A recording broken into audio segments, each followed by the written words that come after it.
வெண்பா. அத்தியாயம் 6. 12 வயதுக்கு இந்த சுமை அதிகம். காயா மலைச்சாரல், பியோன்ஹான், கொரியா. ஓடிக்கொண்டிருந்த நீரை கிழித்து கொண்டு அவ்வப்போது துள்ளிய மீன்கள் அவனது இளம் கண்களை நெடுநேரமாக உறுத்தி கொண்டிருந்தன. அவற்றை வெறித்து பார்த்தபடி அங்கே கிடந்த கற்களில் ஒன்று போல அவனும் அமர்ந்திருந்தான், அசைவற்று. தாளம் தவறாத நதியின் சலசலப்பை தன் போக்கில் ஊடறுத்து கொண்டிருந்த அந்த மீன்கள் போல அவனால் இருக்க முடியுமா? முடியாது. அவை ஏற்படுத்திய சிறு சலனங்கள் நதியின் ஓடு தாளத்தில் எவ்வித மாற்றத்தையும் ஏற்படுத்தவில்லை என்பதையும் அவன் கவனித்து கொண்டுதான் இருந்தான். யாருக்கும் பயனற்ற வீணான தனிச்சலனம் அது.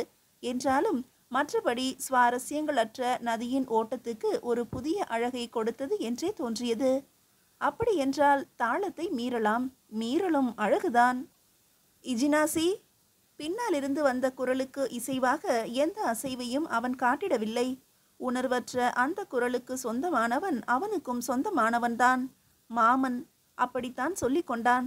திடீரென ஒரு நாள் முன்னே வந்து நின்று தனக்கு மாமன், தாய் வழியில் எப்படியோ தனக்கு உறவினன் என்று சொன்னபோது அவனுள் எழுந்த 1000 கேள்விகளில் ஒன்றை கூட அவன் வாய்விட்டு கேட்டிருக்கவில்லை. இஜினாசி! அழைத்தால் என்னவென்று கேட்க வேண்டும். நதியை விட ஒலி குறைந்த ஆனால் ஆழமான அந்த குரலை மீண்டும் புறக்கணிக்க வேண்டும் என்று அலையாக எழுந்த ஆத்திரத்தை எப்போதும் போல கட்டுப்படுத்தி கொண்டு மெல்ல திரும்பினான். புலர்ந்து கொண்டிருந்த காலையின் முதல் வெளிச்சத்தில் விகாரமாக தெரிந்தார் யூசு. என்ன என்றான். கதிர் துலங்க தொடங்கிவிட்டது, நாம் கிளம்ப வேண்டும், வா சொல்லிவிட்டு அந்த ஒடிசலான உருவம் கரடு தாண்டி வண்டி பாதை நோக்கி போவதை பார்த்தபடி பேசாமல் அமர்ந்திருந்தான் இஜினாசி. அவனுக்காக காத்திருந்தவர் அவன் வந்ததும் போகலாமா என்றார். மறுசொல் இல்லாமல் அவனும் தொடர்ந்து வந்தான். அவர்கள் வடக்கே லெலாங்கிலிருந்து, அதாவது தற்போதைய வட கொரியாவிலிருந்து கிளம்பி இங்கே இந்த கயா மலை அடிவார வருவதற்கு 2 நாட்கள் ஆகியிருந்தன. இந்த 2 நாட்களுமே தேவையற்ற ஒரு சொல்லை கூட இந்த சிறுவன் பேசியிருக்கவில்லை என்பது யூசுவுக்கு பெரும் வேதனையையும் பயத்தையும் உண்டு பண்ணியது. உருவத்துக்கு சற்றும் பொருந்தாத கல் முகம், சுமக்கும் மூட்டை கனம் என்பது போல தலை நிமிராமல் முகத்தை தரை நோக்கியே வைத்திருந்தான். 12 வயதுக்கு இந்த சுமை அதிகம்தான். இஜினாசி! நான் ஏன் உன்னை அங்கிருந்து அழைத்து வருகிறேன், எங்கே அழைத்து போகிறேன் என்று எதையுமே இன்னும் நீ கேட்கவே இல்லையே. வழக்கம் போலவே அவனிடம் பதில் இல்லை. முன்பு நடந்தவற்றையெல்லாம் நீ மறக்க வேண்டும் இஜினாசி. அப்படி சொன்னதுமே அவன் மறக்க முயல்வதை தானே நினைவூட்டிவிட்டோமோ என்று அவருக்கு பதற்றமாகிவிட்டது. ஆனால் அவன் முகத்திலோ சிறு சலனமும் இல்லை. இஜினாசி, எல்லாம் கெட்ட கனவாக மறந்துவிடு. இனிமேல் எல்லாம் நன்றாக நடக்கும் என்று நம்பு.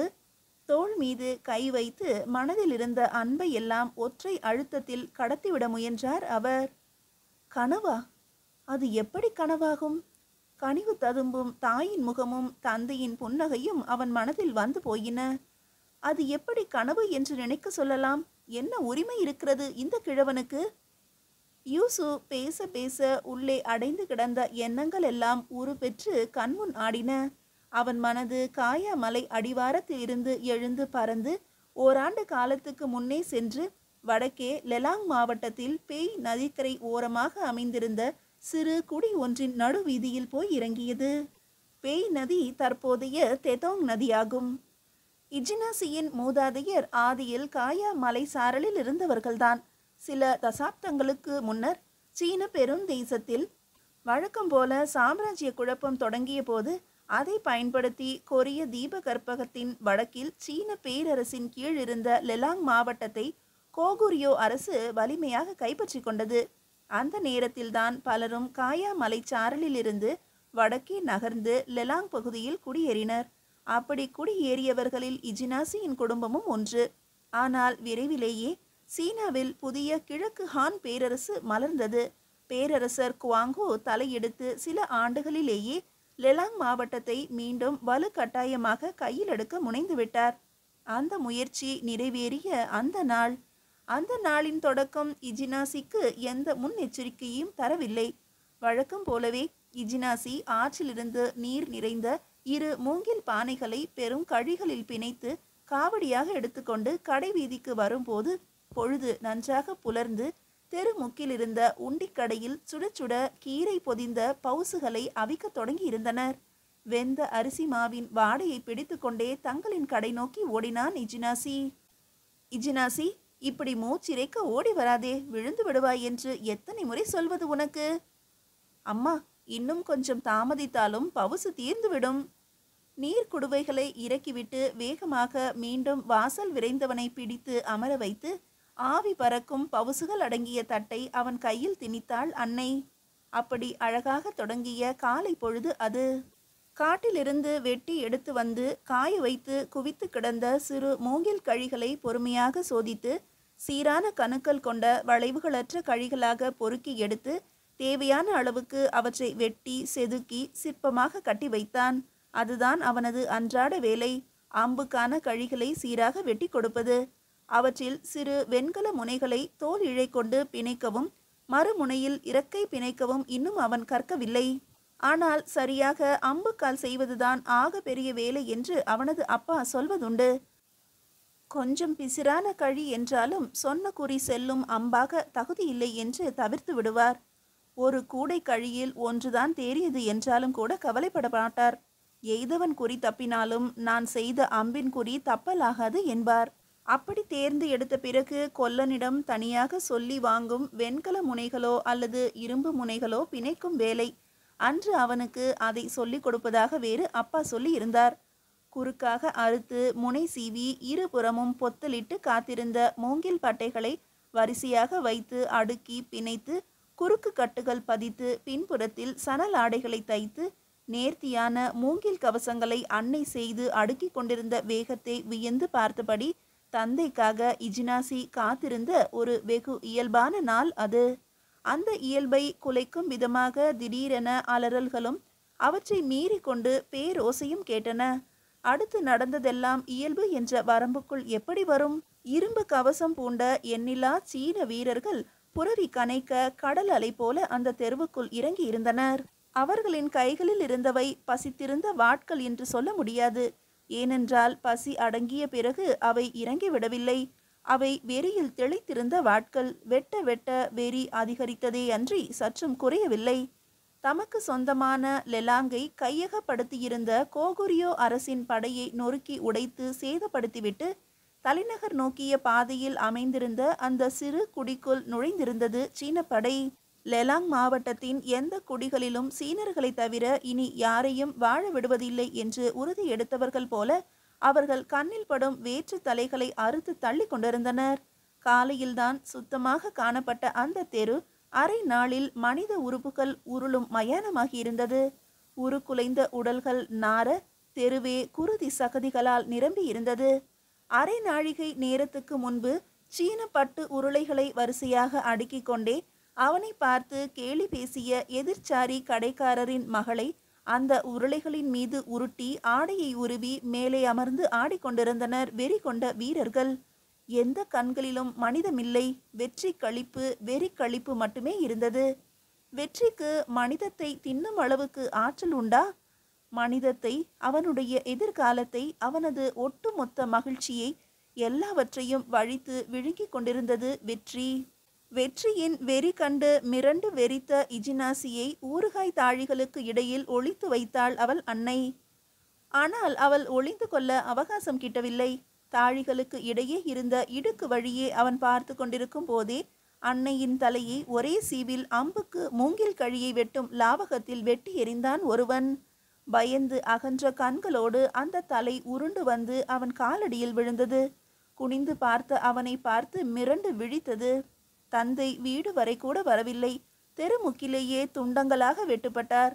பிறகு தேடுகையில் அம்பு முனைகளை நேர்த்தியாக தொடுக்கும் அந்த கையை மட்டுமே அவனால் அடையாளம் காண முடிந்தது. வேறு எதுவும் மிச்சமில்லை. அந்த தெருவில் தப்பியது அவனை போல எண்ணி சிலரே. யூசு அவனை பார்க்கும்போது இந்த கதையெல்லாம் அறிந்திருந்தார். அந்த வலியை அவன் முகத்திலோ கண்களிலோ அவரால் அடையாளம் காண முடியவில்லை என்ற போதும் அவனது இந்த அமைதிக்கு அதுவே காரணம் என்று நினைத்தார். ஆனால் அது தவறு. அந்த ஒரு நாளல்ல அவனை மாற்றியது. அந்த ஒரு நாளுக்கு பிறகான அந்த ஒரு ஆண்டு. யூசுவுக்கு முகத்தை செய்யும் போது வாயை வைக்க மறந்துவிட்டு பிறகு அவசர அவசரமாக பெயருக்கு ஒரு கோடு மட்டும் இழுத்து விட்டார் கடவுள் என்று நினைப்பான் சுரோ. அப்படி சிறியதான ஒரு வாய் அவருக்கு. அதிலிருந்து வரும் சொற்களும் சிரிப்பும் எல்லாமுமே சொற்பம்தான். ஆனால் அவரது பாசம் அப்படி அல்ல, அது எல்லையற்றது. அவனுக்கும் அப்படித்தான். யூசு சம்சன் அவனது மாமன் என்றால் சுரோவுக்கு கொள்ளை பிரியம்.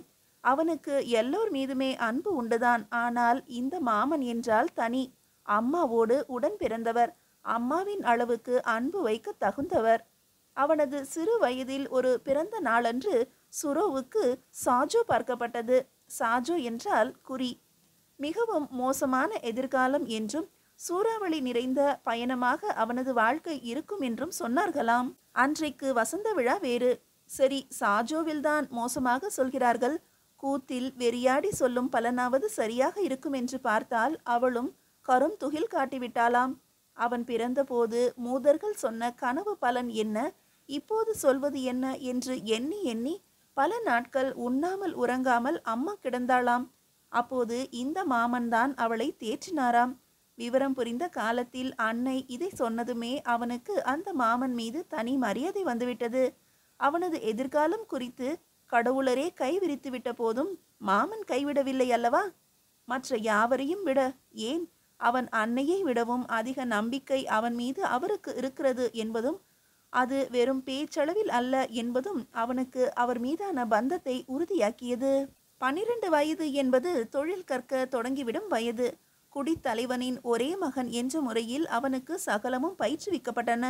வில் வித்தையிலிருந்து புறவி ஏற்றம் வரை எல்லாம் யூசுவின் பயிற்சிதான் சுரோவுக்கு. ஊரும் உறவும் வெறியாடி சொன்ன கதையை மறந்து மீண்டும் மூதர்களின் கனவை நினைக்கச் செய்யும் விதமாக சில திங்கள் முன் நடந்த வீர விளையாட்டு போட்டிகளில் அவன் அத்தனை வித்தைகளை காட்டினான். எல்லாம் அந்த மாமன் தந்த பாடம்தான். அந்த மாமனைத்தான் பல நாட்களாக காணவில்லை.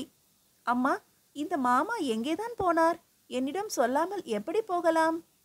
உனக்குத்தான் ஒரு பரிசு கொண்டு வர போயிருக்கிறார் சுரோ.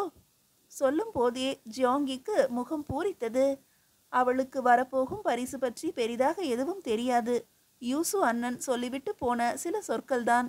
ஆனால் அதுவே அவளுக்கு போதுமானதாக இருந்தது.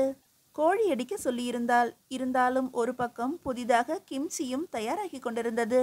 லெலாங்கில் மட்டுமே கிடைக்கக்கூடிய குட்டைவால் முள்ளங்கிகளை தருவித்து தானே முன்னால் நின்று சமையல் செய்தாள். பிள்ளைக்கு புது உணவு பிடிக்கிறதோ இல்லையோ, பழக்கமான ஏதாவது இருந்தால் நன்றாக இருக்கும் அல்லவா? அம்மா, இன்றைக்குத்தானே மாமா வருகிறார். 1000 முறை கேட்டாலும் ஒரே பதில்தான் சுரோ. ஏன் இப்படி இம்சிக்கிறாய்? என்ன பரிசு கொண்டு வருகிறார் அம்மா? அதையாவது முழுதாக சொல்லுங்களேன். முடியாது. இன்னும் அரை நாளுக்குள் கண்முன் தெரிய போவதே ஏன் இப்போதே சொல்லுவது? நான் சொல்ல மாட்டேன். அம்மா, நீ மோசம். வக்கனை காட்டிவிட்டு வாசலுக்கு விரைந்தான் சுரோ. பரிசு என்னவாக இருக்கும் என்று அவனுக்கு ஒரு அனுமானம் இருந்தது. அன்னையின் முகம் நாளுக்கு நாள் பூத்து பிரகாசிப்பதை பார்த்து கொண்டுதானே இருக்கிறான். அவள் முகம் எதற்கு வாடும், எதற்கு பூக்கும் என்று அவன் நன்றாகவே அறிவான். சில நாட்களாக அன்னைக்கும் தந்தைக்கும் இடையில் நடக்கும் சில வாக்குவாதங்களுக்கெல்லாம் ஒரு விடை கிடைக்கலாம் என்ற எண்ணம் அவனுக்குள் இருந்தது. அவனுக்கும் உடன் ஒரு தம்பியோ தங்கையோ இருந்தால் நன்றாக இருக்கும். அமைச்சர் பீத்தோவின் மகன் சசாங்கும் அவன் தங்கையும் போல அடிக்கடி சண்டையிட்டு பிறகு சேர்ந்து கொள்ளலாம். ஆசையோடு வாசலில் கைகளை கட்டிக்கொண்டு காத்திருந்தவன் முன்னால் கால் முளைத்த அந்த பரிசு வந்து நின்றபோது முதன் முறையாக தன் வாழ்நாளில் அதிர்ந்திடாத ஒரு உணர்வை அடைந்தான் சுரோ. ஊரே கோலாகலமாக இருந்தது. ஏதாவது கொண்டாட்டமாக இருக்குமோ என்று எண்ணிய இஜினாசிக்கு இதுதான் இந்த ஊரின் இயல்பு நிலை என்று சொல்லப்பட்ட போது வியப்புக்கு பதில் ஆத்திரம் வந்தது. ஏனென்று தெரியவில்லை. அவன் வருவது கூடுதல் கொண்டாட்டமாக இருக்கலாம் என்று சேர்த்து சொன்னதையும் அவனால் ரசிக்க முடியவில்லை. நடந்து சென்ற பாதையில் இரு மருங்கிலும் மக்கள் நின்று வாழ்த்தினர். அதற்குள் செய்தி பரவிவிட்டதே என்று முனகினாலும் யூசுவின் முகத்திலும் சிரிப்பின் சாயல் இருப்பதை கவனித்திருந்தான் இஜினாசி. ஊர் எல்லைக்குள் வந்த உடனேயே வந்து தொற்றிக்கொண்ட சிரிப்பு அது. உண்மையான உள்ள களிப்பினால் வரும் சிரிப்பு. அவன் மறந்து போன ஒரு உணர்வு. ஒரு வழியாக ஊர்வலம் போல நடந்து வந்து ஒரு பெரிய வீட்டின் வாசலில் நின்றனர். அது போன்ற வீடுகளை அவன் லெலாங்கில் பார்த்ததில்லை. அவன் இருந்த பகுதியில் அத்தகைய வீடுகள் இல்லை. அங்கே அத்தகைய வீடுகள் இருந்த பகுதிகளில் அவன் நுழைய தகுதியுடையவனாக இருக்கவும் இல்லை. இங்கே அந்த தடையில்லை அல்லது அந்த தடைக்கு அவனுக்கு இல்லை என்று தோன்றியது. அந்த எண்ணம் முதன்முறையாக ஒரு சிறு சலனத்தை அவனுள் ஏற்படுத்தியது. வாசலுக்கு வந்த உடனே படிக்கட்டின் மேல் கை கட்டி நின்று கொண்டிருந்த உருவம் கண்ணில் பட்டது. அவன் வயதுக்கு ஏறக்குறைய 1-2 ஆகவே அதிகம் இருக்கலாம். ஆனால் இஜினாசியிடம் இல்லாத வாளிப்பு அவனிடம் இருந்தது. முகத்தில் ஒரு பொலிவு இருந்தது. கண்களில் அதீத மின்னல் ஒன்று ஒளிர்ந்து கொண்டே இருந்தது. நின்றிருந்த நிலையில் ஒரு கம்பீர தோரணை இருந்தது. இது எதுவுமே இஜினாசிக்கு சுத்தமாக பிடிக்கவில்லை. தாயின் தலையை கொய்தவன் மீதும் வராத ஒரு வெறுப்பு பார்த்து சில கணங்களேயான அவன் மீது சட்டென்று வந்துவிட்டது. இந்த வாழ்க்கை, அவன் வாழ முடியாத இந்த வாழ்க்கையை எந்த கேள்வியும் இல்லாமல் வாழ்ந்து கொண்டிருக்கும் இவன்தான் என் எதிரி என்று இஜினாசியின் மனம் முணுமுணுத்தது. இஜினாசி, பார், அவன்தான் சுரோ, உன் அண்ணன். வாசலில் நின்றவனை ஓடி சென்று கைப்பிடித்து அழைத்து வந்த அன்னையும் அவனுக்கு பிடித்தமான அவ்வளவு நேரமும் பார்ப்பதாக காத்திருந்த மாமனும் அவன் பெயர் சொல்லி அழைப்பதை முற்றிலும் உணராதவனாக புதியவனையே பார்த்து கொண்டு நின்றிருந்தான் சுரோ. அண்ணனும் தம்பியும் இப்படி நின்று ஒருவரையொருவர் பார்த்து கொள்வதை கேலி பேசி சிரித்து கொண்ட ஒருவருக்கும் இருவரின் உளநிலையும் தெரிய நியாயமில்லை. தூரத்தில் தெளிந்த கடலில் சத்தமில்லாமல் உருவாக தொடங்கி இருந்தது ஒரு பெரும் புயல். மீதியை அடுத்த அத்தியாயத்தில் காணலாம்.